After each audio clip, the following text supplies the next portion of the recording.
But what you may not know is that there's a second dimension to the body, and that's the energy field that controls it. It's a plasma energy field. It was proven by quantum physicist Fritz Popp in the late 70s. Now that guy is the all-controlling vehicle of the body. But if you get a scar or trauma, that can block that energy flow. And while you may not notice anything at the time, as the years go by, this can get worse and worse. And as it finally, maybe 20, 30, 40 years, it can completely destroy the organ gland to which it reflexes. And it's so interesting. If you go back in the Bible, it discusses Jesus using mud. And it's actually mud that can reestablish that energy flow permanently so that you don't have to endure this. So we do two phases, nutrition, and then we go through the energy field.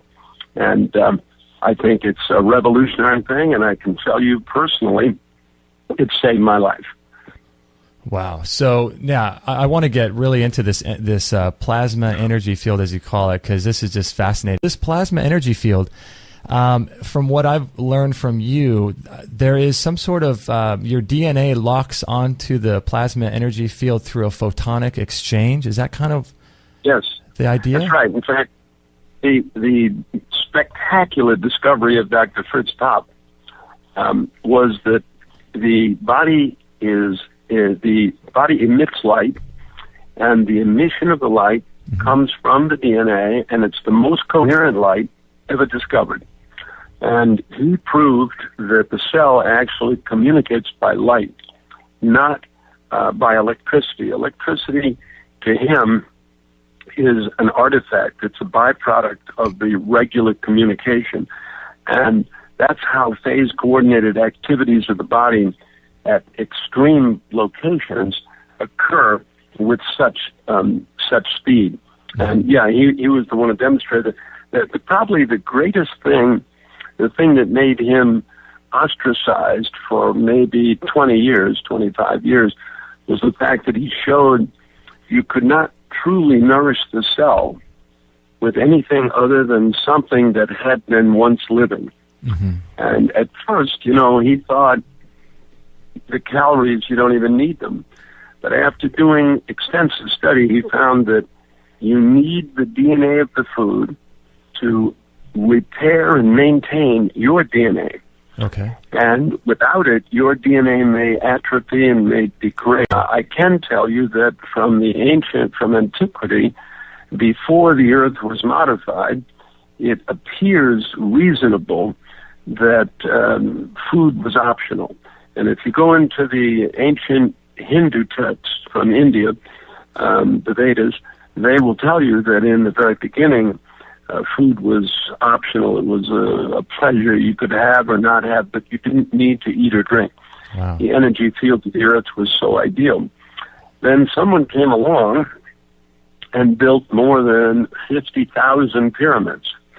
And if you go online and look up pyramids, you'll see that the construction is spectacular. You'll also see that the blocks are larger than we can move today with our equipment, the 50-ton blocks. You'll also see that they're the same all over the earth, which is very scary. And it certainly suggests that there was a much higher level of technology in the ancient past than we have today.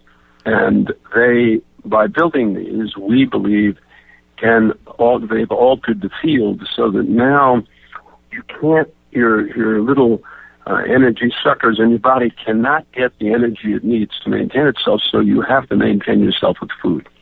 So how does the field, so I'm just, I feel like we're talking about Star Wars here, I mean, it's like, so we are. How does the field relate, or is it the same thing as those pictures that you see in Kirlian, how do you say it, Kirlian photography? Kirlian photography. Yeah. Well, no, I don't think it's like that. Okay. It's plasma, if you look at it, is actually the most recent studies suggest that space is not empty but loaded with plasma energy. Okay. And so it's not like the Kirlian photography shows, but what I think you want to get at is what actually happened to the situation so that we must eat food. And what that is you're facing every day, wherever you go, you're facing a chaotic energy that's hitting your body all day long. Mm-hmm. And this chaotic energy is a tremendous stress. And so your body has to upregulate its energy by eating food and getting more energy and then allowing themselves to be able to overcome this stress that's constantly on the body. So it's almost. I don't know if you're familiar with the Book of Kings, but if you look back there, the kings lived 80,000, 60,000, 30,000 years. And today, if you live to 80, most people wish they didn't because they're in such bad health. So what could take us from 80,000 to 80? 1,000-fold reduction. And it's this tremendous energy field stress. So the energy field is almost like it surrounds the body. Does it have anything to do with the electromagnetic energy coming off from the earth and grounding yourself, or is that something different as well? Well, as soon as you put on shoes, especially synthetic shoes, you're kind of isolated from the ground. So grounding can definitely be helpful.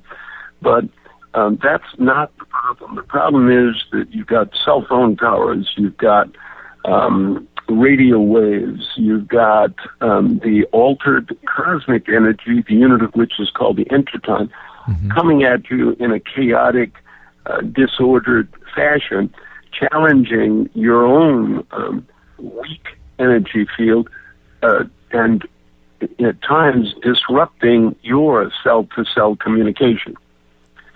So these things really accelerate aging, in my opinion. Now, what I think you're asking about is what does your plasma energy field look like? And it's hard to say because it's woven through your physical body and its hookup is at your DNA.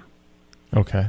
It's not an easy picture to get. It's not like a Kirlian photography, Kirlian photograph.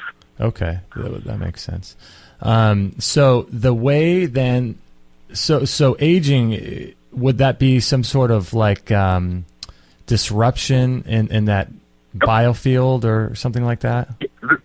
Very much so, but the aging is also the fact that we don't acknowledge ourselves to be an animal.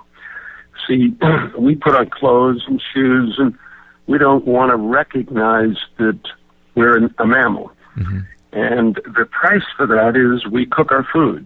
Mm-hmm. And as you may have heard in 10 years of listening, that when we cook that food, there's a study in Medical Hypothesis 1998 that shows that by cooking the food and eating it without a digestive, you will lose up to 1,800 methyl groups per day per cell. Okay. Whereas if you'd eaten raw food, you would lose 1,200. So the simple act of cooked food costs you a third of your already puny, very short lifespan. Interesting. So you're going to go from maybe 90 or 120 to a maximum of 90. Okay. And that's because... Just by the digestive issue. But the going from 80,000 to 80 is the energy field. So does that give you kind of a perspective? Yeah. So by 94, I could hardly walk. And it was a really, really rough go. Nothing that I knew would help. So I started looking at energy medicine, which I always thought was silly. Mm-hmm. And my first 5, 6, 7 times, the people were certifiable. And so I fast and pray, and I recommended I go see this guy who I thought was also not playing with a full deck. Mm-hmm. So I don't go. Months go by, I'm even worse. And I fast and pray again, and it says, go see this guy. So I go see him. And he's worse than I thought. But he calls in Dr. Linda Forbes. And she gives a second opinion. And I remember her from teaching at the college, the California Acupuncture College. I remembered her. She was one of 2 people who could each time truly tell where the energy was. So we started working together, and devised this system, QRA, and that's what saved my life. And as we went to points, we couldn't balance them.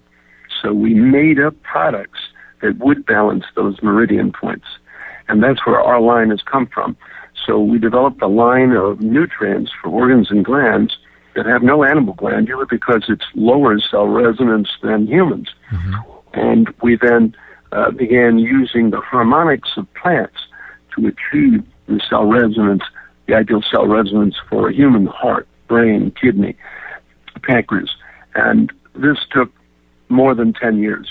But as we did this, and each time we could get another meridian point to test on, I got stronger and stronger and stronger until around 2002 or so when I was pretty well clear. But wow. It took all that time. It was really great suffering. That's amazing. So do you think that in your lifetime or in your study, some of the couple of the greatest, aha moments was this biofield and maybe the demethylation and people needing to eat raw food and that photonic exchange? Do you think that this is the biggest thing that you've stumbled on? It's a biggie, but I think the biggest thing is to create an energy field that is like the body was in before all these pyramids were built and before we were being depolarized by the energy of our environment. And the amusing part of the energy of the environment is that every test, every study, anything you do is done in this field. Mm-hmm. So it's awfully hard to create a field free of this field. Interesting. But I actually think we're very close to doing that.